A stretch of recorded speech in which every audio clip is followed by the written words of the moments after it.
Assalamualaikum warahmatullahi wabarakatuh. Sahabat pekerja dimanapun Anda berada, jumpa lagi di channel YouTube suarapekerja.com. Hari ini bersama tamu istimewa. Beliau adalah Kepala BPS Badan Pusat Statistik Provinsi Sumatera Utara, tak lain tak bukan Bapak Nurul Hasanuddin. Assalamualaikum, apa kabar Nurul? Waalaikumsalam.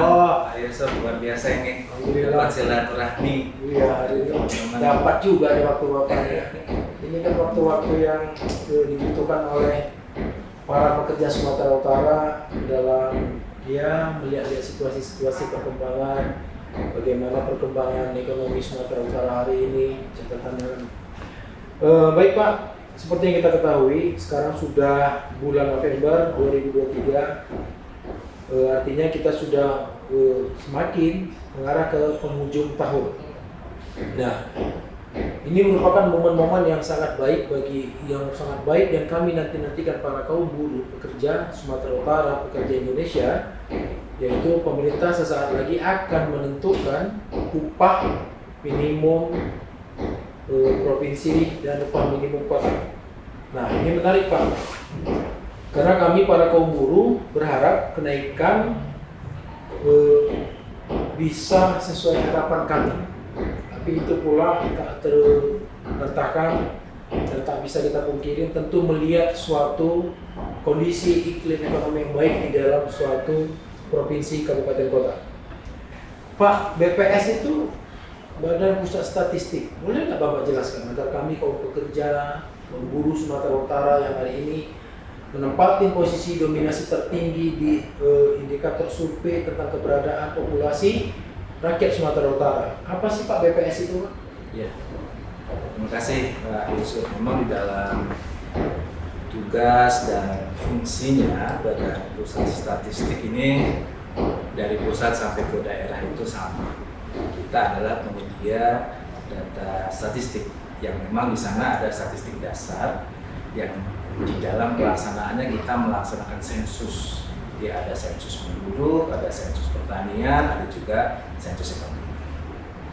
Nah, dalam konteks tugas kami yang lain adalah melakukan pembinaan statistik kepada Kementerian Lembaga dan juga dinas instansi untuk statistik sektoralnya, agar kemudian standar data dan juga terkait dengan bagaimana akurasi data itu bisa sama-sama kita bangun, karena memang banyaknya kebutuhan data dari kementerian lembaga tentunya tidak mampu oleh BPS dibangun sendiri, harus menggandeng semua dinas kementerian, sehingga peran di dalam pembinaan inilah yang saat ini sedang kita dorong untuk bisa memastikan bagaimana dinas instansi ataupun kementerian itu dalam menghasilkan data secara sempurna. Wah, menarik sih Pak.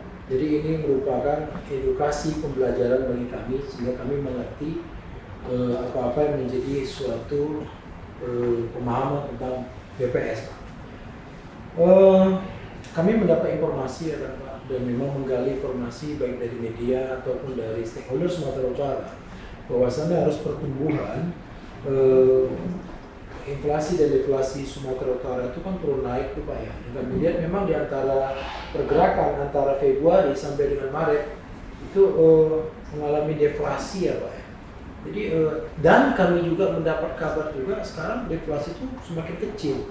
Nah, kira-kira Pak dalam penentuan deflasi dan pertumbuhan ekonomi Sumatera Utara, parameter atau apa sih Pak yang menjadikan parameter ukuran tersebut Pak?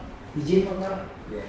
Jadi memang di dalam inflasi itu merupakan satu indikator bagaimana perkembangan harga yang terjadi di pasar tradisional maupun di pasar modern. Jadi kami di BPS melakukan survei harga di pasar tradisional dan pasar modern itu untuk mengukur bagaimana dinamika perkembangan harga sehingga itu menjadi sebuah indikator inflasi. Ketika harga naik itu inflasi, ketika deflasi itu adalah harga turun. Oke. Dan konteks harga ini juga ketika kita kaitkan dengan pertumbuhan ekonomi, di sana kita juga menangkap bagaimana kue ekonomi sesungguhnya di dalam sebuah negara atau sebuah daerah. Artinya ada sektor-sektor lapangan usaha yang memang kita gambarkan, kita monitoring agar kemudian terukur di sektor mana saja sesungguhnya yang dominan di sebuah daerah dan berapa pertumbuhan ekonominya di sektor tersebut.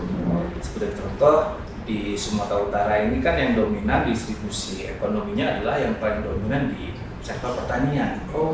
Dan di sini terkonfirmasi betapa sektor perkebunan dan juga sektor terkait dengan pertanian, tanaman pangan, hortikultura ini cukup dominan. Nah, karena itu di dalam pertumbuhan ekonomi inilah dua ekonomi itu diukur sehingga bisa menjelaskan bagaimana langkah-langkah agar bisa mengupayakan pertumbuhan ekonomi itu bisa mensejahterakan masyarakat. Khususnya juga termasuk misalnya tentunya kaum buruh dan juga masyarakat umum secara luas. Berarti antara triwulan ya Pak kita nyebutnya ya, triwulan 1, 2, 3 ini masuk triwulan keberapa ya? Ya, jadi ini masuk kita rilis di tanggal 6 November ini sesungguhnya adalah angka pertumbuhan ekonomi di triwulan yang ketiga. Iya. Triwulan 3 itu Juli, Agustus, September. Jadi posisi ekonomi. Dari triwulan 2 ke 3 ada peningkatan perbaikan positif nggak Pak? Ya, jadi kalau kita melihat data kita rilis terakhir, kita ada pertumbuhan quarterly to quarterly itu 2%. Nah, ini tentunya cukup menarik ya terkait pertumbuhan ini. Tapi kalau secara year on year itu kita tumbuh 4,94% untuk pertumbuhan ekonomi dibandingkan triwulan 3 2023 ini dengan triwulan 3 2022 ya. Berarti dengan begitu kami ini rakyat Sumatera Utara khususnya kaum buruh melihat ada suatu iklim pergerakan yang positif. Ya, insya Allah harapan kami iklim pergerakan positif ini menjadi suatu bahan atau rujukan bagi pemerintah provinsi, kabupaten, kota atau pemerintah pusat dalam menentukan kenaikan upah tahun ini kawan-kawan.